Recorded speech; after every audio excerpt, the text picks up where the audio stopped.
Hey, this is Shannon Holton, Real Salty Dietitian and owner of Sound Growth Nutrition and Wellness, pediatric nutrition practice here in Eastern North Carolina. Today is our Fun Friday where I want to look at a shocking or challenging headline of a news story and break down the science that is behind that story. Then also look at other studies that have looked at similar things and see whether that confirms some of those discussion points or challenges those results. My first topic, I wanted to talk about vegan diets in children.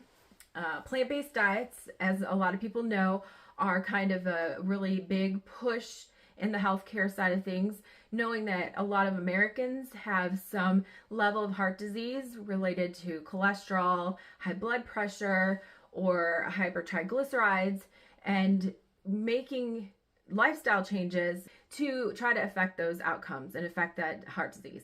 What we haven't looked at a lot is the impact on children when you look at the vegan diets, meaning that there's no animal products whatsoever in the diet.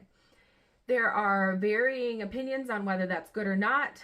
The headline I came across that really stopped me in my tracks and made me go, oh my gosh, why would somebody write this, is, do vegan diets make kids shorter and weaker? If I was just anybody on the street passing by and saw this headline on the front of a magazine or a newspaper, it would make me stop and think, oh my gosh, is this going to hurt my child? So it's very scary sounding, but when we look at the study behind it, it kind of can break it down and make it seem a little less scary. So I'll start with our first item that we looked at when we talk about research is our population size. In this study, they looked at groups of children who were omnivore, who were vegetarian, who were vegan. They had about 50 kids in each group, give or take 10 or 15. It wasn't all exactly 50, but they had similar size groups of children in each of those groups. The population sample, that's kind of the next piece we look at. It didn't give a lot of information on the demographics as far as who these people were. So we didn't know exactly what ethnic, religious backgrounds that these people may have. And that will be important when we talk a little later on. The measurements that they did for this study were observational, meaning they didn't set up a study and assign kids to different diets. They just pulled groups of people who volunteered from those different diet groups to assess their information. One thing to keep in mind is that observational studies like that cannot result in causation. So we can't say the vegan diets caused shorter or weaker children just by design of the study. And that's really important because a lot of people read that headline and think that it causes it or that they're saying it causes it, but you really can't. You can only say that they may be connected somehow. Other factors, again, like I mentioned when I talked about the sample of the population, factors that could have affected or influenced these results would have been, what if all of the vegan children were from a specific religious ethnic background? And maybe that religious ethnic background tends to be smaller statured people to begin with. We don't know. And we can't really make that assessment and that result without having more information.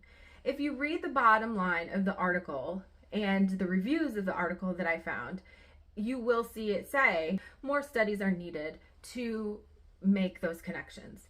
And that really is the bottom line. Important piece of doing the research is, can you really make an assessment from it? Or do you really have to stop and think about what needs to happen next? What are the next steps? Now, in children, we don't do a research study where they would set it up and assign a diet if there was concern that one diet would cause harm. So again, observational is probably the best you're going to get with a group of children in a study, but you could do some different things to help with the design to make it a little bit more applicable across the board.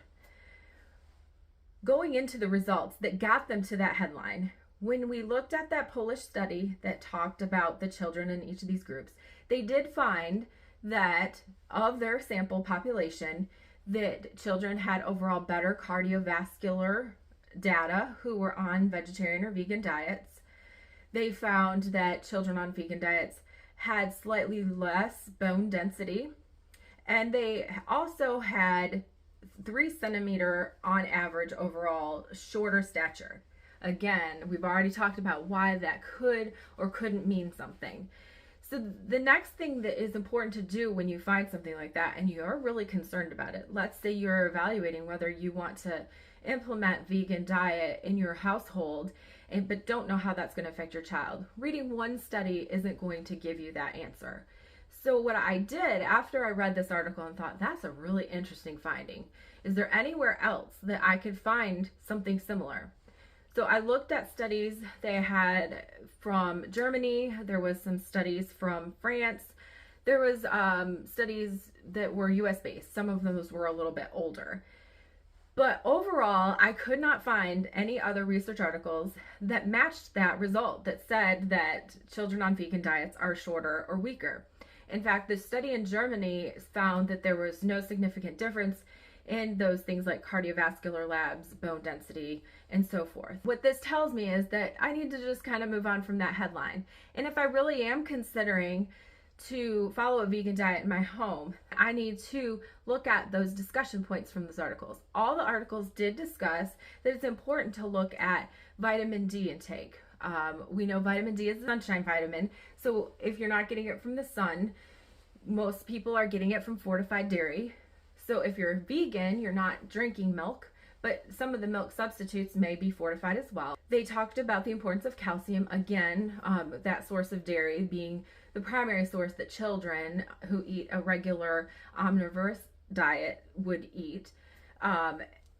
Also B12. B12 comes from meat products. So most people that follow a vegan diet will need to be considerate of their B12 and their B12 levels and may need supplementation.